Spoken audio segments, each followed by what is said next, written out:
Picture this. You are 22 years old. You have just graduated from college with a psychology degree.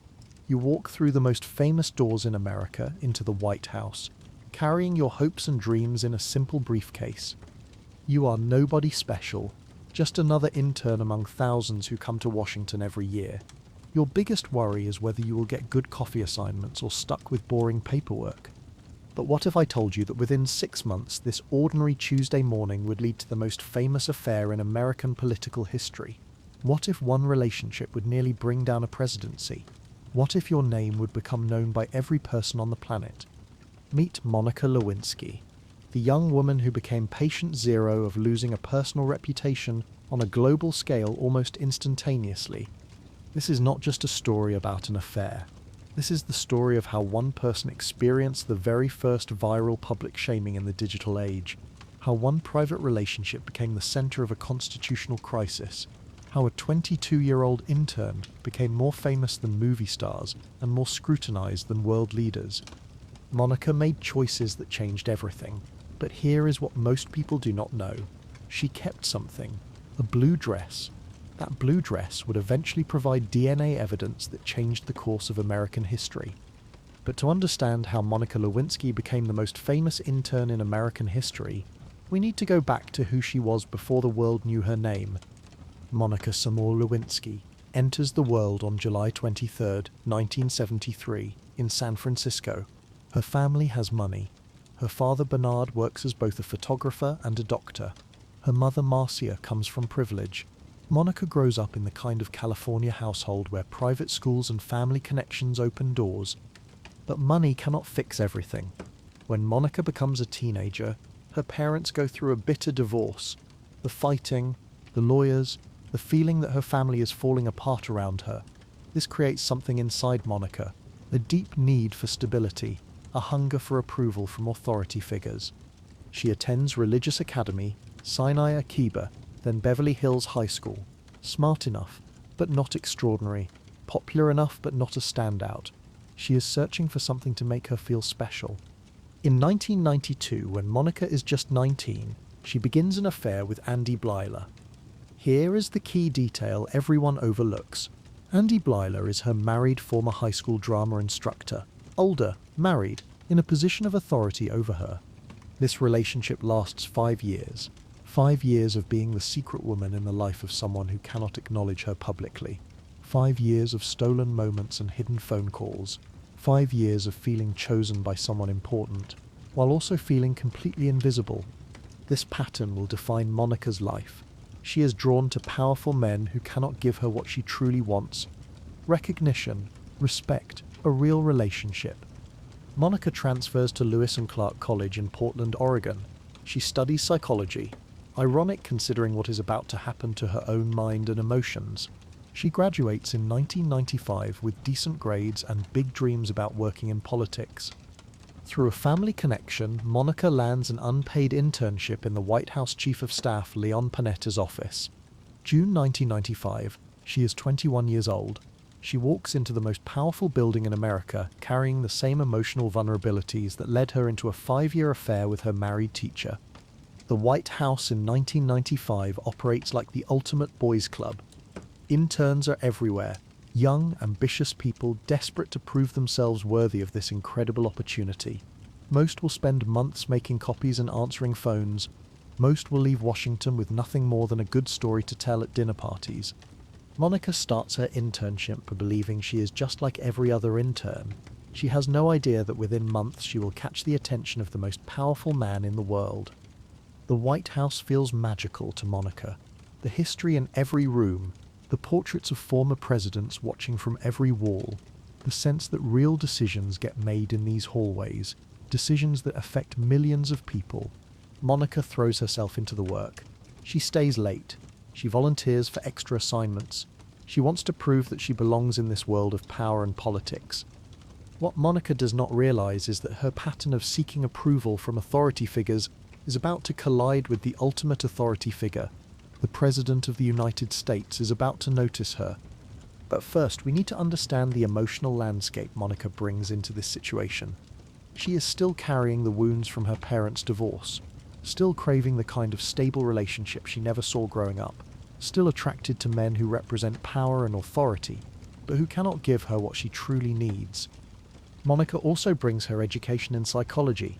She understands human behavior.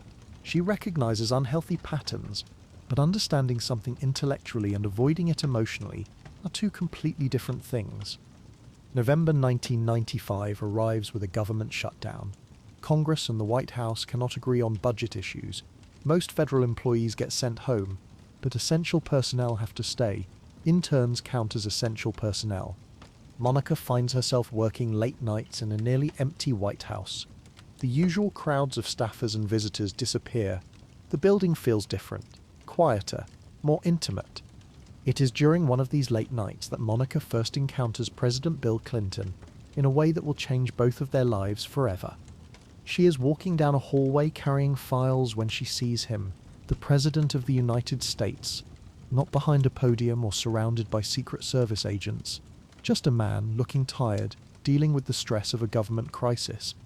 He notices her, really notices her. Not just a polite nod to another intern, but actual attention. He stops. He talks to her. He makes her feel like the most important person in the room. Imagine being 22 years old and having the most powerful person in the world treat you like you matter, like you are special, like you are worth his time. For Monica, this moment feels like destiny. After years of being the secret girlfriend of a married teacher, after feeling invisible in her own family, the president sees her. Clinton is 49 years old. Monica is 22. He has been married to Hillary for 20 years. Monica is still figuring out who she wants to become. The power imbalance is not just significant, it is astronomical. But Monica does not think about power imbalances in that moment. She thinks about how it feels to be chosen, how it feels to matter to someone who matters to everyone. Over the next few weeks, these encounters continue. A conversation in the hallway, a moment of eye contact across a crowded room, small interactions that begin to build something dangerous. Monica starts staying late more often. She finds reasons to walk past the Oval Office. She pays attention to the president's schedule in ways that other interns do not. And Clinton notices, a 22-year-old attractive intern who lights up when he pays attention to her, someone who makes him feel young and desired in the midst of political pressures that would crush most people. Neither of them realizes they are about to make a decision that will change American politics forever. The relationship begins slowly. Conversations that last a little too long, compliments that feel more personal than professional, moments of connection that both of them know cross normal boundaries. Monica feels like she is living in a movie. The most powerful man in the world is interested in her, not just professionally, but personally. After years of feeling overlooked and undervalued, she finally has someone's complete attention. But this attention comes with a price neither of them fully understands yet. Complete secrecy. Total denial, if anyone asks questions, living a double life in the most scrutinized building in America. Monica makes the choice to cross that line, to begin an intimate relationship with President Clinton. She does this knowing the risks to her career, her reputation, her future. What she does not know is that this choice will eventually make her the most famous intern in American history, that her name will be spoken in every household in America, that she will become the center of a constitutional crisis. What Monica does not know is that someone will betray her trust in the most devastating way possible, that her most private conversations will become public evidence, that the blue dress she decides to keep as a memento will become the smoking gun that changes everything. The stage is now set for one of the most explosive political scandals in American history. Monica Lewinsky, a 22-year-old intern with a psychology degree and a pattern of relationships with authority figures, is about to begin an affair that will nearly destroy a presidency. What happens next will transform Monica from an anonymous intern into the most scrutinized woman in America. The choices she makes in the coming months will haunt her for decades, but they will also eventually become the foundation for one of the most powerful redemption stories of our time. Phase 1. The beginning. November 15th, 1995. The government shutdown enters its second day. Most of Washington sits empty, but Monica Lewinsky walks through the quiet halls of the White House carrying pizza boxes for the skeleton crew still working. She delivers food to various offices, including one near the Oval Office. As she rounds a corner, she nearly collides with President Clinton himself. No Secret Service agents nearby, no crowds of staffers, just the two of them in a dimly lit hallway. Clinton steadies her as the pizza boxes wobble. His hands touch her arms. The contact lasts maybe 3 seconds longer than necessary. Monica feels electricity shoot through her entire body. They talk for maybe 10 minutes. Clinton asks about her work, her background, her thoughts on the political situation. For Monica, this feels like the most important conversation of her life. The President of the United States is treating her like an equal, like someone whose opinions matter. What Monica does not realize is that Clinton has already noticed her before this moment. He has seen her around the White House. He has asked staffers about the attractive young intern who seems so eager to please. Clinton, at 49, understands power in ways Monica cannot imagine. He knows exactly how intoxicating his attention feels to young people. He has used this power before. Monica is not his first inappropriate relationship, but she might be his most dangerous. Over the next few weeks, these encounters become more frequent. Clinton finds excuses to walk past areas where Monica works. Monica finds reasons to stay late, hoping for another chance meeting. The flirtation builds slowly. A compliment about her work, a personal question about her weekend plans, moments of eye contact that last just a beat too long. Both of them know something is happening, but neither acknowledges it directly. December 6th, 1995. Monica attends a White House Christmas party. She wears a navy blue dress and feels more nervous than she has since her first day as an intern. This is her chance to interact with Clinton in a social setting. Clinton spots her across the crowded room. He makes his way over, weaving through conversations with donors and diplomats. When he reaches Monica, he leans in close to speak over the music. His breath touches her ear as he tells her she looks beautiful. Monica feels like she might faint. The most powerful man in the world just called her beautiful at a White House Christmas party, surrounded by the most important people in America. They talk for maybe 5 minutes before Clinton gets pulled away by his chief of staff. But before he leaves, he touches Monica's hand and says something that changes everything. He tells her to come see him in his private study after the party ends. Monica spends the rest of the evening barely able to concentrate on conversations. Her heart pounds so hard she worries people can hear it. She keeps looking at her watch, counting the minutes until the party winds down. At 11:30, most guests have left. Monica makes her way through the now quiet corridors toward the private study adjacent to the Oval Office. Her hands shake as she knocks on the door. Clinton opens it himself. No Secret Service. No staff members nearby. Just the President of the United States inviting a 22-year-old intern into his private space. What happens next lasts maybe 20 minutes, but it changes both of their lives forever. They kiss. They touch. They cross the line from inappropriate flirtation to physical intimacy in the private study of the most powerful man in the world. Monica walks out of that room feeling like she is floating. She has just been intimate with the president. She feels chosen, special, like she matters in a way she has never mattered before. Clinton, meanwhile, has just made perhaps the most dangerous decision of his political career. He has started a sexual relationship with a White House intern in the middle of his presidency, while married to Hillary Clinton, while knowing that discovery could destroy everything he has worked for. But in that moment, neither of them thinks about consequences. Monica thinks about how it feels to be desired by someone so important. Clinton thinks about how young and eager Monica makes him feel. This is how affairs begin. Not with grand romantic gestures or deep emotional connections, with power imbalances and momentary desires and the intoxicating feeling of crossing forbidden boundaries. December 20th, 1995. Monica and Clinton are alone again in his private study. This time, their encounter becomes more intimate, more dangerous, more impossible to explain away as an innocent mistake. Monica starts keeping mementos. A tie Clinton gives her, notes he writes, small gifts that prove this relationship is real. She hides these items in her apartment, creating a secret shrine to the most important relationship of her life. Think about being 22 and having a secret relationship with someone you cannot tell anyone about. Someone whose very existence in your life has to be completely hidden. The isolation must feel overwhelming.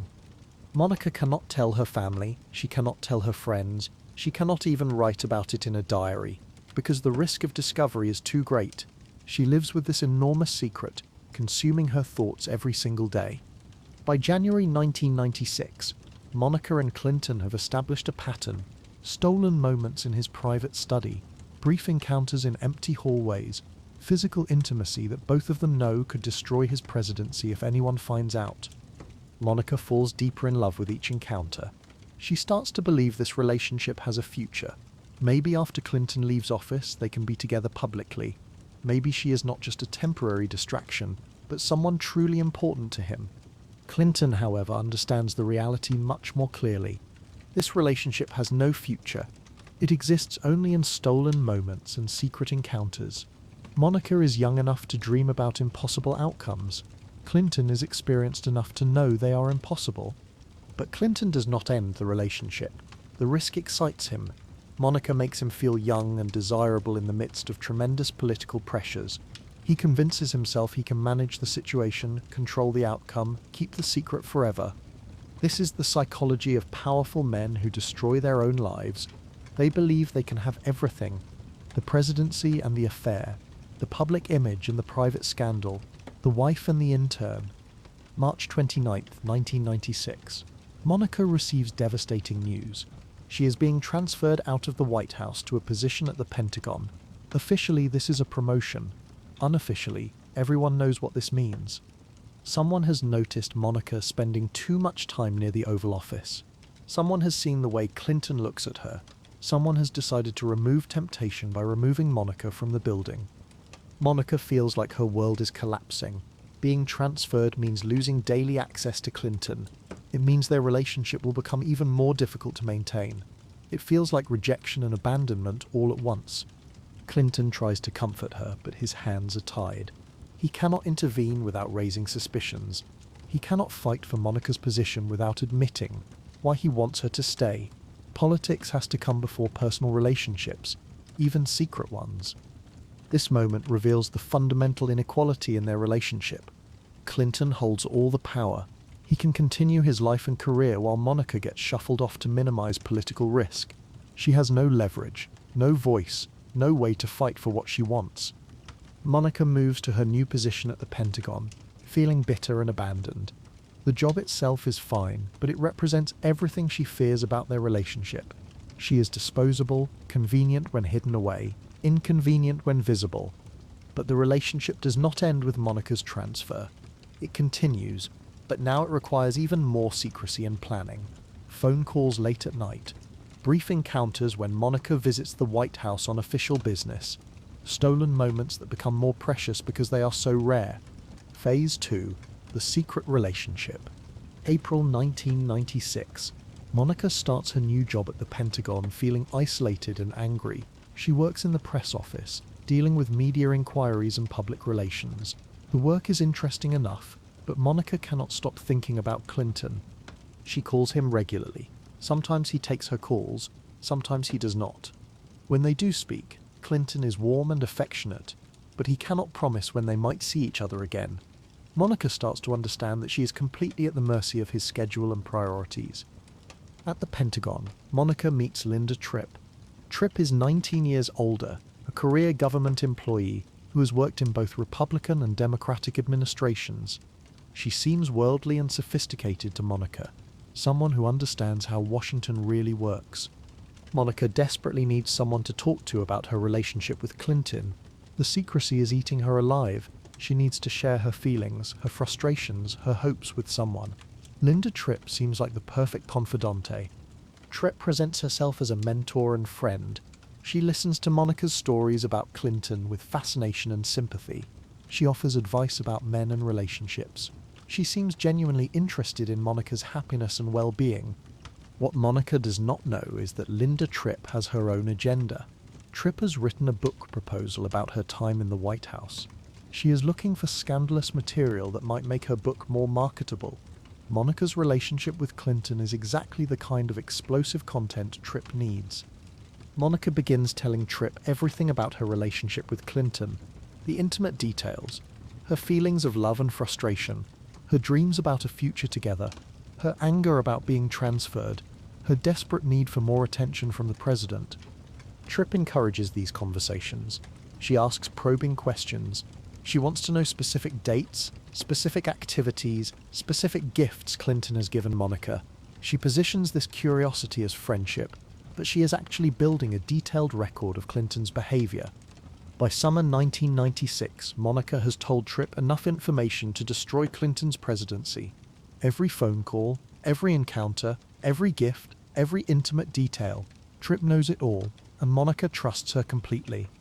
Monica and Clinton continue their relationship throughout 1996, but the encounters become less frequent and more difficult to arrange.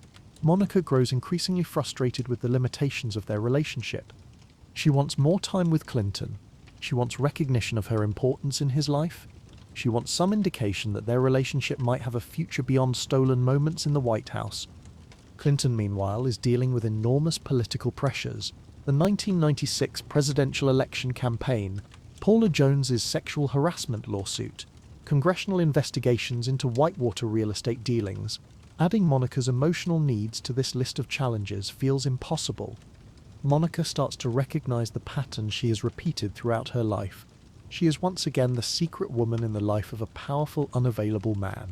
Just like her 5-year affair with her married teacher, this relationship gives her attention and excitement, but no real future. But Monica cannot bring herself to end it.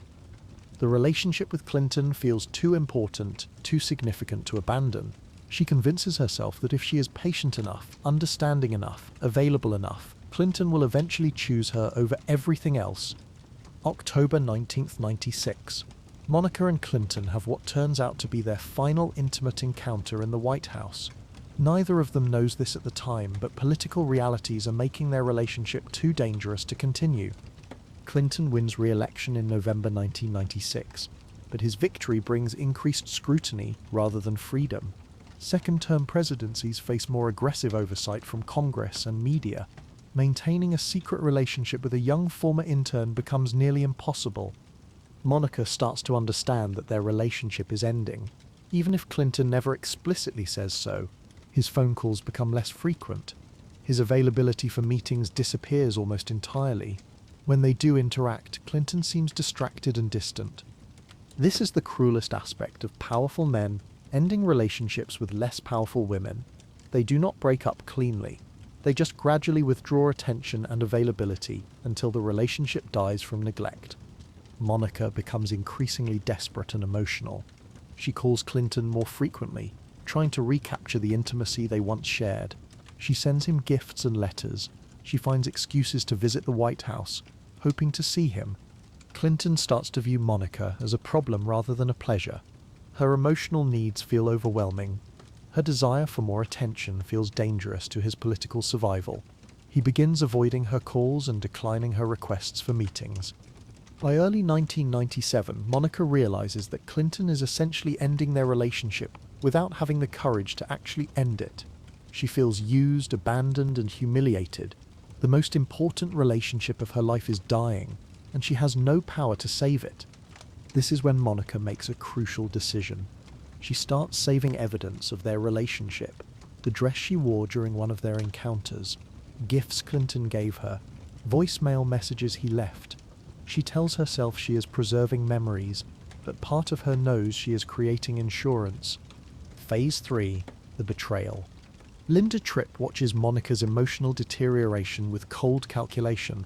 As Monica becomes more desperate about her relationship with Clinton, she shares even more intimate details with Tripp.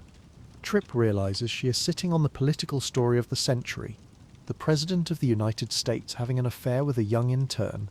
This information could destroy Clinton's presidency and make Tripp rich and famous. But Tripp needs more than just Monica's word.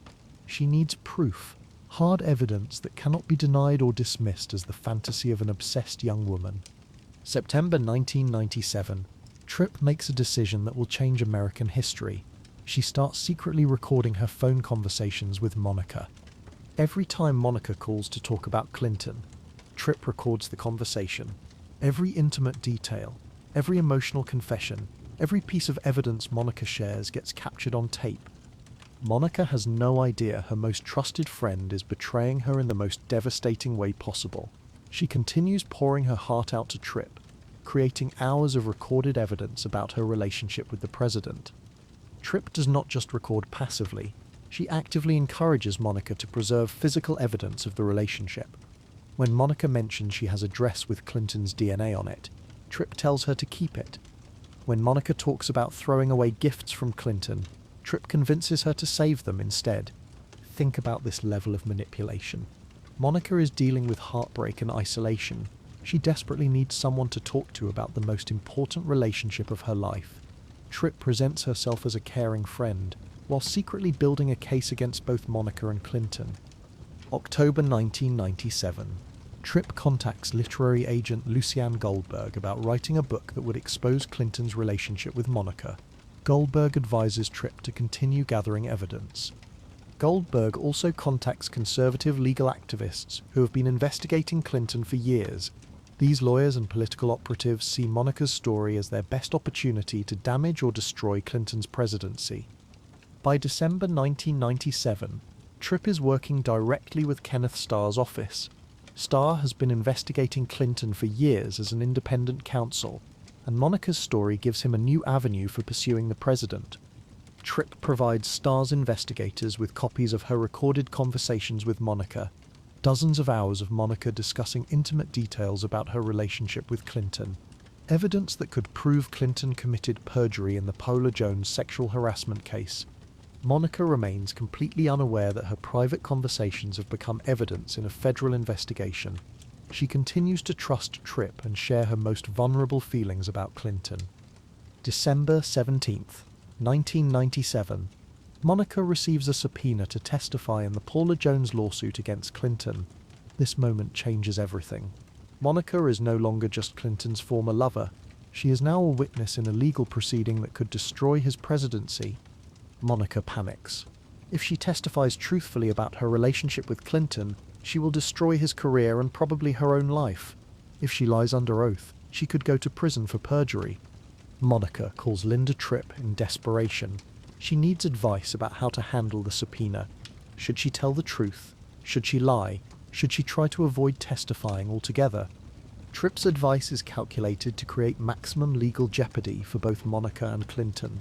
She encourages Monica to consider lying under oath, knowing that this advice is being recorded and could be used as evidence of obstruction of justice. But Tripp also plants seeds of doubt in Monica's mind. She suggests that Clinton might betray Monica to save himself. She warns that Clinton might deny their relationship and leave Monica to face legal consequences alone. These conversations serve Tripp's purposes perfectly. If Monica lies under oath, that becomes evidence of perjury. If Monica tells the truth, that exposes Clinton's affair. Either outcome serves the investigation's goals. January 7th, 1998. Monica meets with Clinton's friend Vernon Jordan to discuss job opportunities. Jordan, acting on Clinton's behalf, is trying to help Monica find employment outside Washington. The goal is to keep Monica happy and quiet during the legal proceedings. This meeting, designed to help Monica, actually creates more legal problems. Investigators will later argue that helping Monica find a job constitutes obstruction of justice, an attempt to buy her silence with employment opportunities. Monica does not realize that every conversation, every meeting, every decision is being scrutinized by federal investigators. She thinks she is just trying to rebuild her life and career. In reality, she is walking deeper into a legal trap. January 13th, 1998. Linda Tripp makes her final betrayal. She arranges to meet Monica for lunch at the Ritz-Carlton Hotel in Pentagon City. What Monica does not know is that FBI agents are waiting nearby. Tripp has been working with federal investigators to set up this meeting. The plan is to confront Monica with evidence of her relationship with Clinton and try to flip her into cooperating against the president. Monica arrives at the hotel thinking she is just having lunch with her friend Linda. Instead, FBI agents approach her and inform her that she is part of a federal investigation into President Clinton. Imagine Monica's shock and terror in this moment. Her most trusted friend has betrayed her. Her secret relationship has become the center of a federal investigation. Her private life is about to become public evidence in a case against the President of the United States. The agents take Monica to a hotel room where they interrogate her for hours. They play recordings of her conversations with Linda Tripp. They confront her with evidence of her relationship with Clinton. They pressure her to cooperate with their investigation.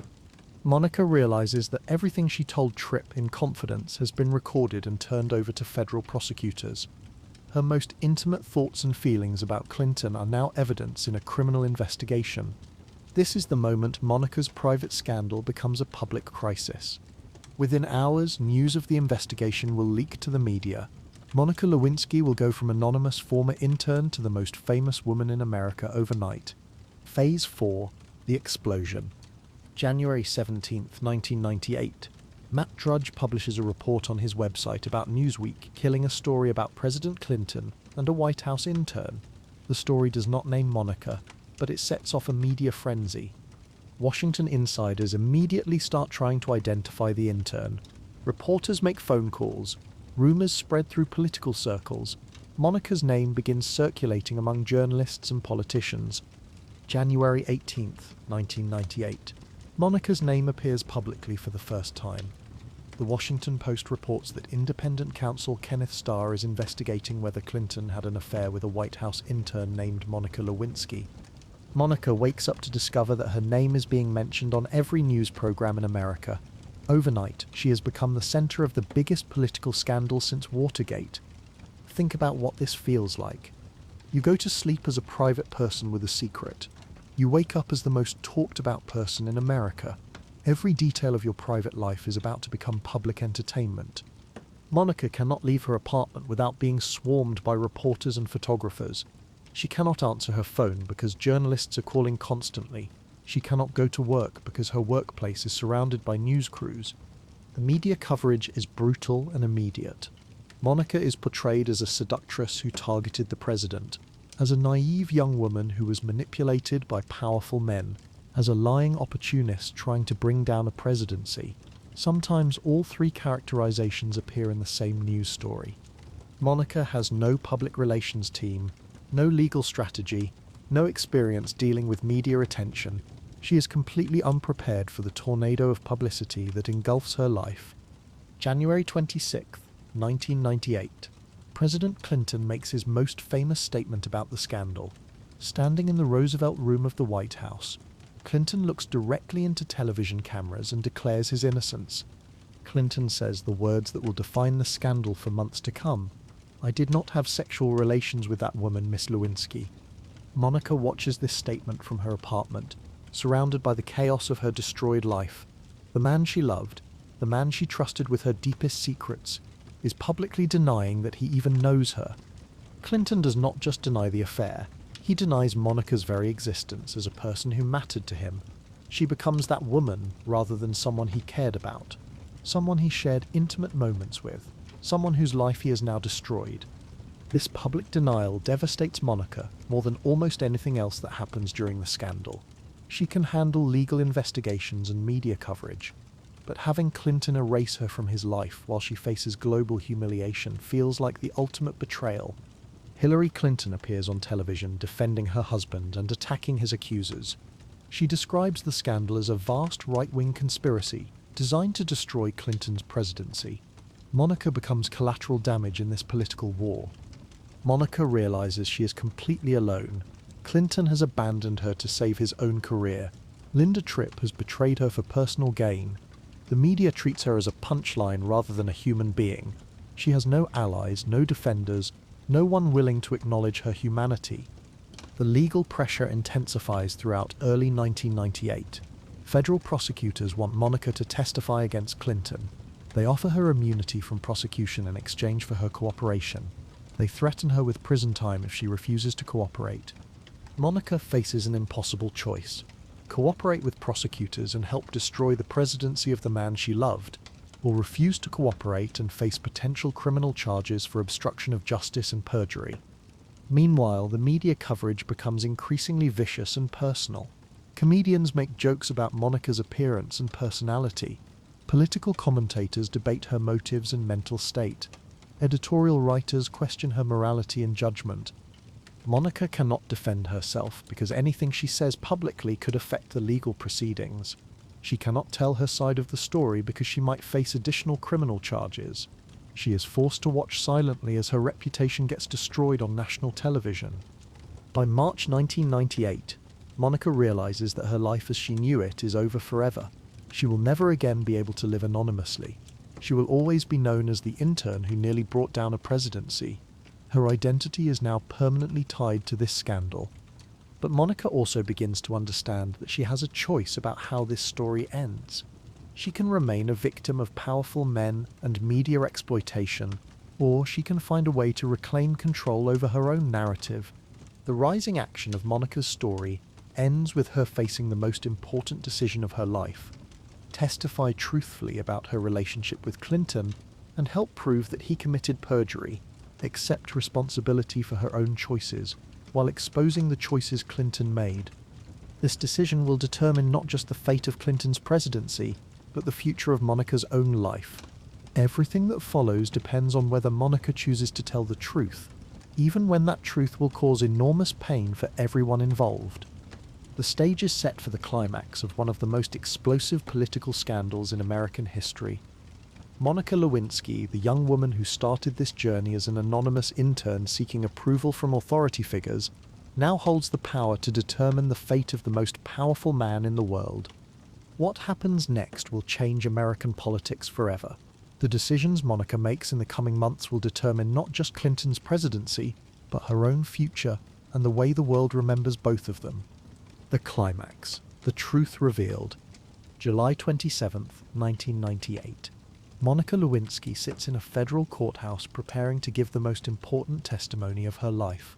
After months of legal battles, media speculation and personal torment, she has agreed to cooperate with Kenneth Starr's investigation. The immunity agreement protects Monica from prosecution, but it requires her to tell the complete truth about her relationship with President Clinton.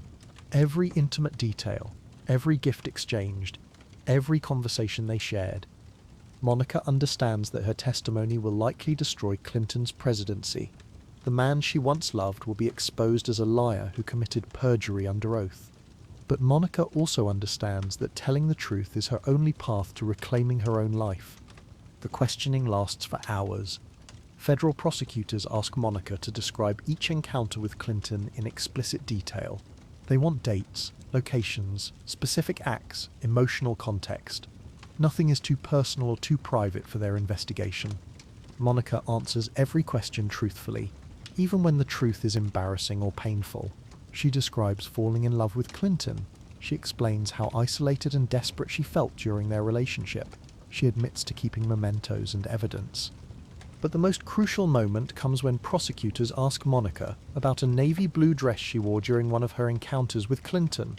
A dress she kept unwashed in her closet for months. A dress that might contain DNA evidence.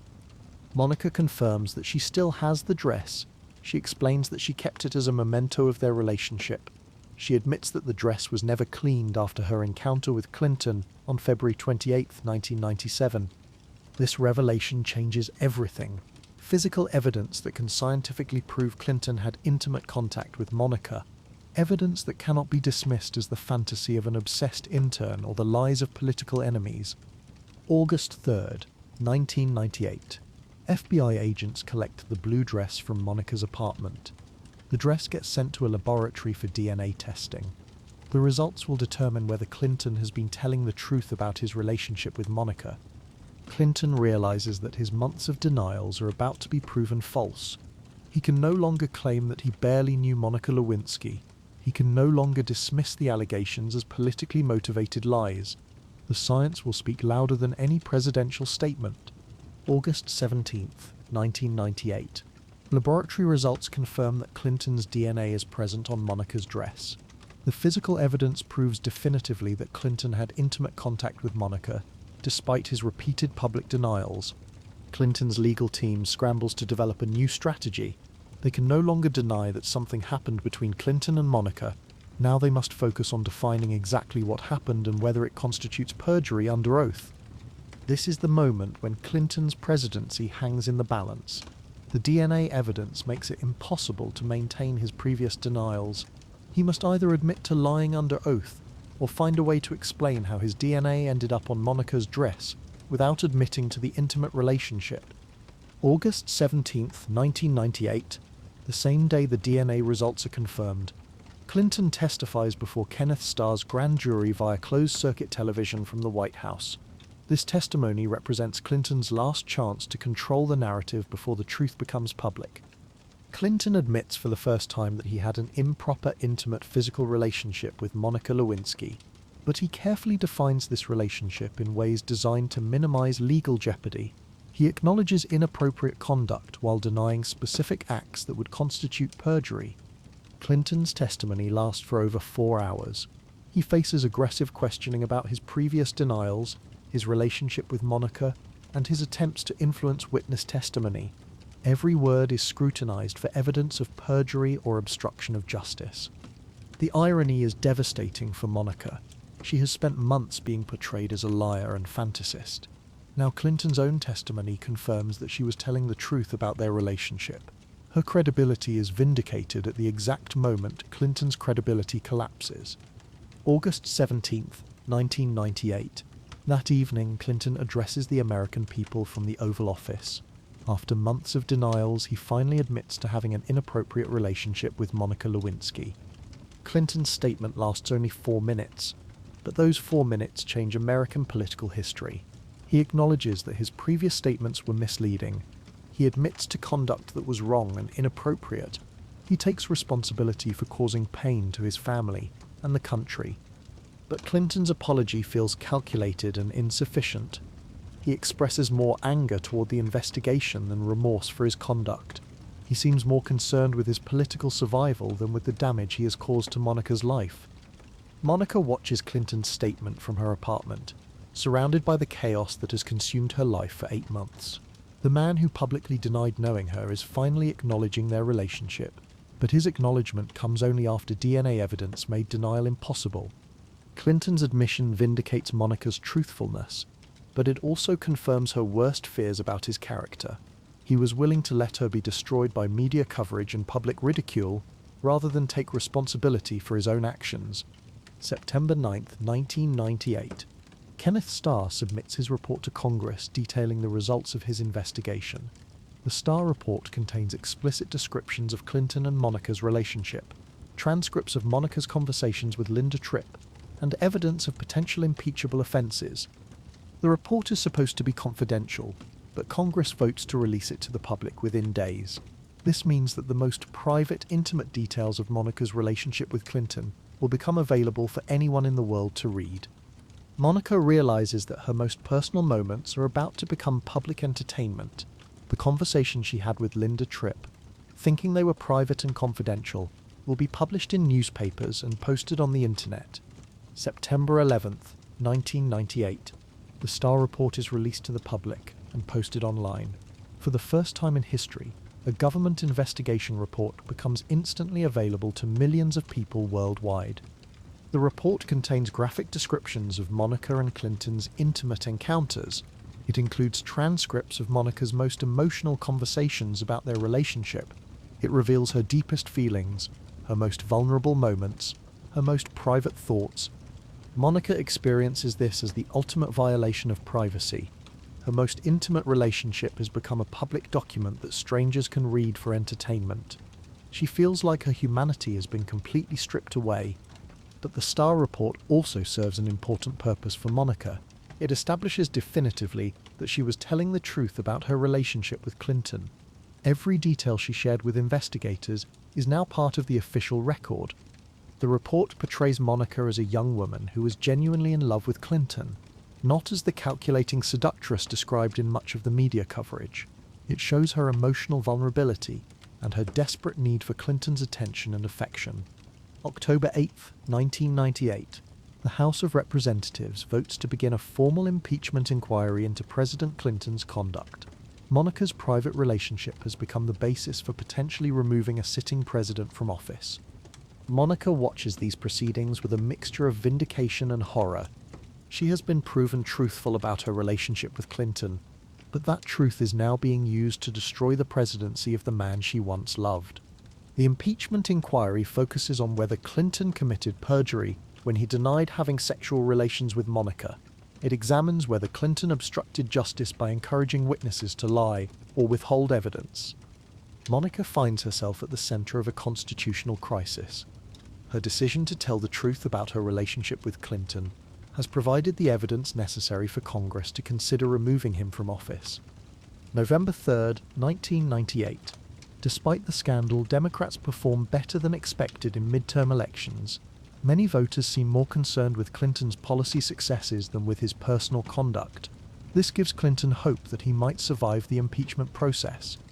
But the legal and political momentum continues building toward a final confrontation. The House of Representatives must decide whether to impeach Clinton. The Senate must decide whether to convict and remove him from office. Monica realizes that her testimony and the evidence she provided will determine the outcome of this historic constitutional crisis. The blue dress she kept as a romantic memento has become the smoking gun that could end a presidency. December 19, 1998. The House of Representatives votes to impeach President Bill Clinton on charges of perjury and obstruction of justice. Clinton becomes only the second president in American history to be impeached. The impeachment vote is largely along party lines, but it represents a historic moment in American politics. A president is being charged with high crimes and misdemeanors, based largely on evidence provided by a former White House intern. Monica watches the impeachment vote, knowing that her decision to cooperate with investigators has led directly to this moment. Her private relationship with Clinton has become the basis for the most serious constitutional crisis since Watergate. Clinton's impeachment vindicates Monica's credibility, but it also confirms the destructive power of the choices both she and Clinton made. Their secret relationship has nearly destroyed a presidency and changed American political history. The impeachment process reveals the enormous consequences that can flow from what seem like private personal decisions. Monica and Clinton's intimate relationship has become a public constitutional crisis affecting millions of people. January 7, 1999. Clinton's impeachment trial begins in the United States Senate. 100 senators will decide whether Clinton's conduct warrants removal from the presidency. The trial focuses intensely on Monica's testimony and the evidence she provided. Senators must determine whether Clinton's relationship with Monica and his subsequent denials constitute impeachable offences. Monica does not testify during the Senate trial, but her presence looms over every aspect of the proceedings. Her recorded conversations with Linda Tripp are played in the Senate chamber. Her grand jury testimony is quoted extensively by both prosecutors and defense attorneys. The Senate trial represents the climax of Monica's transformation from anonymous intern to central figure in American political history. Her private decisions have led to the most serious constitutional crisis in decades. February 12, 1999. The Senate votes to acquit President Clinton on all impeachment charges. Clinton survives the constitutional crisis and completes his second term in office. The acquittal means Clinton keeps his presidency, but his legacy is permanently damaged. He will always be remembered as the president who was impeached for lying about his relationship with a White House intern. For Monica, the acquittal brings a mixture of relief and continued anguish. The constitutional crisis is over, but her life remains in chaos. She is still the most famous intern in American history, still unable to live normally, still defined by her relationship with Clinton. The impeachment process has proven Monica's truthfulness and established her credibility, but it has also confirmed that her life will never be the same. She will always be known as the woman whose relationship with Clinton nearly brought down a presidency. Monica realizes that surviving this scandal is only the beginning of her journey. She must now figure out how to rebuild her life and reclaim her identity from the wreckage of the most public scandal in American political history. The climax of Monica's story ends not with resolution, but with the recognition that her real challenge is just beginning. She has told the truth and survived the legal proceedings. Now she must learn how to live with the consequences of her choices and Clinton's betrayal. Monica Lewinsky has been transformed from an anonymous intern seeking approval into a historic figure who helped expose presidential misconduct. But this transformation has come at an enormous personal cost that will take decades to overcome. The blue dress that Monica kept as a romantic memento has become one of the most famous pieces of evidence in American political history. Her decision to preserve this physical reminder of her relationship with Clinton has changed the course of American politics forever. Monica Lewinsky has been transformed from an anonymous intern seeking approval into a historic figure who helped expose presidential misconduct. But this transformation has come at an enormous personal cost that will take decades to overcome. The blue dress that Monica kept as a romantic memento has become one of the most famous pieces of evidence in American political history. Her decision to preserve this physical reminder of her relationship with Clinton has changed the course of American politics forever. But Monica's story does not end with the impeachment trial. In many ways, her greatest challenge is just beginning. How do you rebuild a life after becoming the most famous intern in American history? How do you move forward when the entire world knows your most private secrets? The resolution Reclaiming a Life. February 1999. The impeachment trial ends with Clinton's acquittal, but Monica's ordeal continues. She cannot walk down a street without being recognized. She cannot apply for jobs without her name triggering immediate recognition and judgment. Monica faces death threats that require ongoing security protection. Strangers feel entitled to judge her character and decisions based on tabloid coverage and political commentary. She lives in a fishbowl where privacy no longer exists. The immediate aftermath brings a parade of opportunities that feel more like exploitation than genuine career prospects. Publishers offer book deals. Television producers pitch reality shows. Entrepreneurs propose product endorsements and business partnerships. Monica signs with a literary agent and begins working on a memoir. The book advance provides financial security, but writing about the most traumatic period of her life forces Monica to relive every painful moment in excruciating detail. The memoir writing process becomes unexpectedly therapeutic. For the first time since the scandal began, Monica has complete control over her own narrative. She can tell her story in her own words without prosecutors, defense attorneys, or political commentators interpreting her experiences. But Monica also realizes that publishing a memoir will extend her public exposure rather than ending it. Every interview, every book signing, every promotional appearance keeps her trapped in the identity of the Monica Lewinsky scandal. 2000. Monica's memoir, Monica's Story, is published to significant media attention but mixed reviews. Some critics praise her honesty and vulnerability. Others dismiss the book as an attempt to profit from scandal. Monica promotes the book through television interviews and media appearances. She tries to present herself as a thoughtful, mature woman who has learned from her mistakes, but many interviewers seem more interested in salacious details than personal growth. The book tour reveals how difficult it will be for Monica to move beyond her scandal. Every conversation returns to Clinton, the blue dress, and the impeachment. Monica realizes that the public may never be interested in who she is beyond this one relationship. Monica attempts to launch a handbag business, leveraging her name recognition into a fashion brand.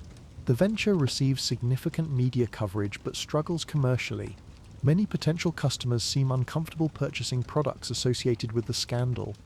The business failure teaches Monica an important lesson about the limitations of scandal-driven fame. Notoriety can generate attention, but it does not necessarily translate into sustainable career success or genuine respect. 2001. Monica moves to New York City, hoping that life in a major metropolitan area might provide more anonymity than Washington. She enrolls in graduate school, pursuing a master's degree in social psychology. Academic life offers Monica something she has not experienced since before the scandal: intellectual engagement that has nothing to do with her relationship with Clinton, professors and classmates who evaluate her work rather than her past. Monica throws herself into her studies with intensity and focus. She researches topics related to social influence, persuasion, and public opinion formation. Her academic work helps her understand her own experiences within broader psychological and sociological frameworks. But even in graduate school, Monica cannot completely escape her notoriety. Some classmates treat her like a curiosity. Some professors seem uncomfortable having such a famous student in their seminars. 2002. Monica completes her master's degree and begins looking for career opportunities that might allow her to use her education and intelligence rather than just her fame. She applies for positions in corporate communications, public relations, and social research. But her name recognition creates complications with every potential employer. Some companies worry about the attention her hiring might generate. Monica begins to understand that rebuilding her career will require more than just time and education. She must find a way to transform her notoriety from a liability into an asset. She must discover how to use her unique experiences to create genuine value for others. 2005. Monica makes a dramatic decision. She moves to London, England, hoping to start fresh in a place where her scandal might feel less immediate and overwhelming. London offers Monica something she has not experienced in years: relative anonymity. British media and public seem less obsessed with her story than their American counterparts. Monica can walk down streets, eat in restaurants, and attend cultural events without constant recognition. Monica enrolls at the London School of Economics to pursue another graduate degree. This time she focuses on social psychology, with particular emphasis on how media coverage affects individual psychology and social relationships. Her academic work in London becomes increasingly sophisticated and meaningful. Monica conducts research on public shaming, media influence, and the psychological impact of sudden fame. She begins to understand her own experiences as part of broader social phenomena. The London years represent the first time since the scandal that Monica feels like she might be able to build a life that is not completely defined by her relationship with Clinton. She develops friendships that have nothing to do with her notoriety. But Monica also realizes that running away from her past is not a permanent solution. Eventually she will need to find a way to integrate her scandal experiences into a meaningful life and career. The question is how? 2006. Monica begins writing articles about her experiences for British publications.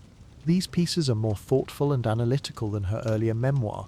She writes about shame, public judgment, and the psychology of viral humiliation. The writing helps Monica develop a new understanding of her role in American political and social history.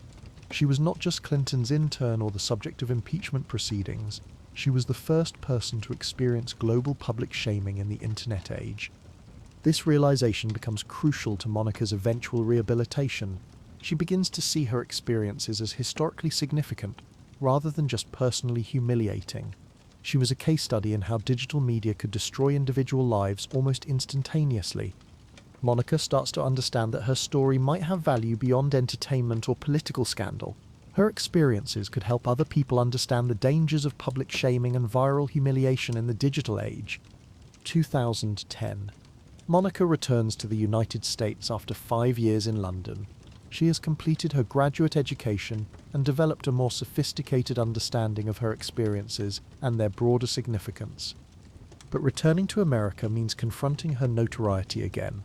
The internet has preserved every detail of her scandal for new generations to discover and judge.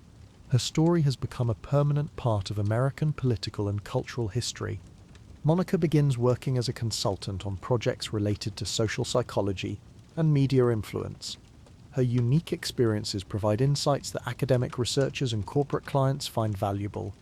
She also begins speaking privately to small groups about her experiences with public shaming and media attention. These conversations help Monica realize that she might have something important to contribute to public discussions about digital culture and online behavior. 2014. Monica makes the most important decision of her post-scandal life. She decides to reclaim her narrative by speaking publicly about her experiences and their relevance to contemporary digital culture. Monica writes a major article for Vanity Fair titled "Shame and Survival." The piece represents her first significant public statement in over a decade. She takes full responsibility for her relationship with Clinton, while also examining the broader cultural forces that shaped public reaction to her story. The article generates enormous media attention, but this time the coverage feels different. Monica is no longer a victim or a punchline. She has become a thoughtful commentator on issues that affect millions of people in the social media age. Monica begins receiving invitations to speak at conferences, universities, and corporate events. Her message focuses on the psychology of public shaming, the impact of viral humiliation, and the need for greater empathy in digital communications. 2015. Monica delivers a TED Talk titled "The Price of Shame." The presentation becomes one of the most watched TED Talks in history, viewed by millions of people worldwide. In the talk, Monica describes herself as patient zero of losing a personal reputation on a global scale almost instantaneously. She connects her experiences in 1998 to contemporary cyberbullying and online harassment. The TED Talk transforms Monica from a scandal figure into a respected advocate for compassion and understanding in digital communications. She demonstrates how personal trauma can be transformed into social purpose. Monica's message resonates particularly strongly with young people who have grown up with social media and understand the dangers of viral humiliation. She becomes a voice for anyone who has been subjected to online harassment or public shaming. 2016. Monica launches an anti-bullying initiative focused specifically on online harassment and digital abuse. She partners with established organizations to develop programs for schools, corporations, and community groups. Her work focuses on teaching empathy, encouraging thoughtful digital communication, and supporting victims of online harassment. Monica uses her own experiences to help others understand the long-term psychological impact of public shaming. The initiative gives Monica a sense of purpose that has been missing from her life since the scandal. She is finally using her unique experiences to help other people, rather than just trying to escape from her past. Monica also begins working as a producer on documentary projects related to social psychology and digital culture. Her insider understanding of media manipulation and public opinion formation provides valuable insights for filmmakers and researchers. 2018, 20 years after the scandal that defined her life, Monica has successfully transformed her identity from Clinton's intern. She serves as a contributing editor at Vanity Fair, writing articles about digital culture, social psychology, and contemporary political issues. Her writing demonstrates intellectual sophistication and emotional maturity that contrasts sharply with media coverage from the 1990s. Monica appears regularly on television and at conferences as an expert on online harassment, public shaming, and digital empathy. Her unique experiences provide credibility that purely academic researchers cannot match. But Monica's transformation goes beyond professional success. She has developed a sense of self-worth that is not dependent on other people's approval or validation. The young woman who once desperately sought attention from authority figures has become her own authority. 2020. Monica's anti-bullying work takes on new urgency during the COVID pandemic, when online harassment and digital abuse increased dramatically due to social isolation and increased screen time. Monica develops new programs specifically designed to address pandemic-era digital behavior. She focuses on helping people understand how isolation and stress can contribute to online cruelty and lack of empathy. Her work during the pandemic demonstrates how Monica has become a genuine thought leader rather than just a celebrity advocate. She provides practical solutions to real social problems based on deep understanding of human psychology and digital culture. Monica also uses the pandemic period to reflect on her own journey from scandal to purpose.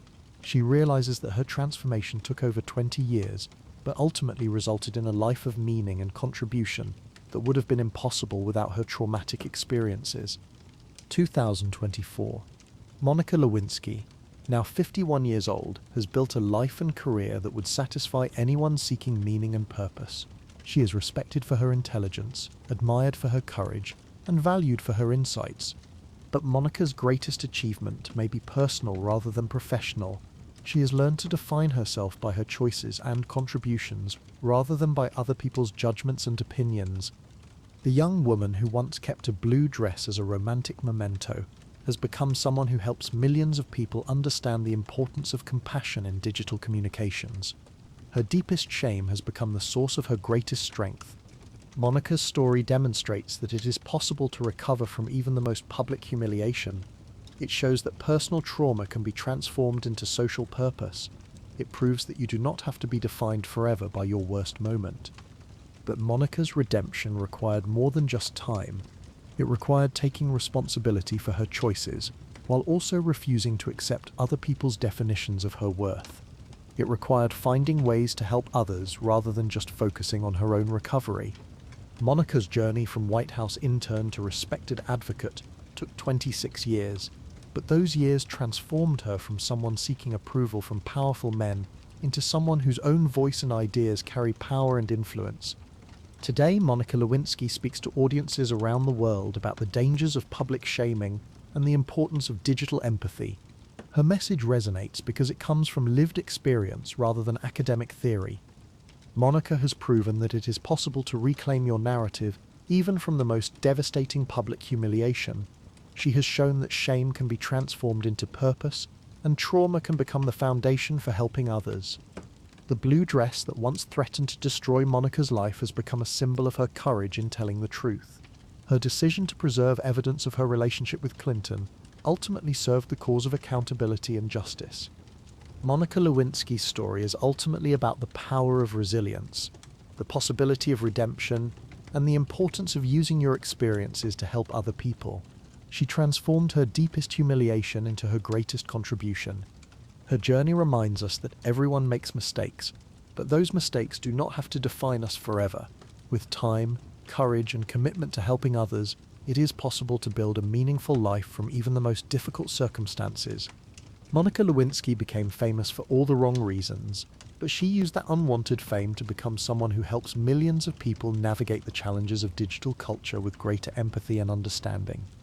In the end, Monica's story is not really about Bill Clinton or presidential impeachment or political scandal. It is about a young woman who survived the worst kind of public humiliation and found a way to transform that experience into a force for good in the world. That transformation took decades and required enormous courage and persistence.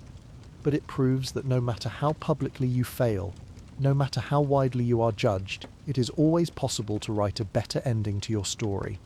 Monica Lewinsky wrote that better ending, and in doing so she gave hope to everyone who has ever felt defined by their worst moment that redemption is always possible,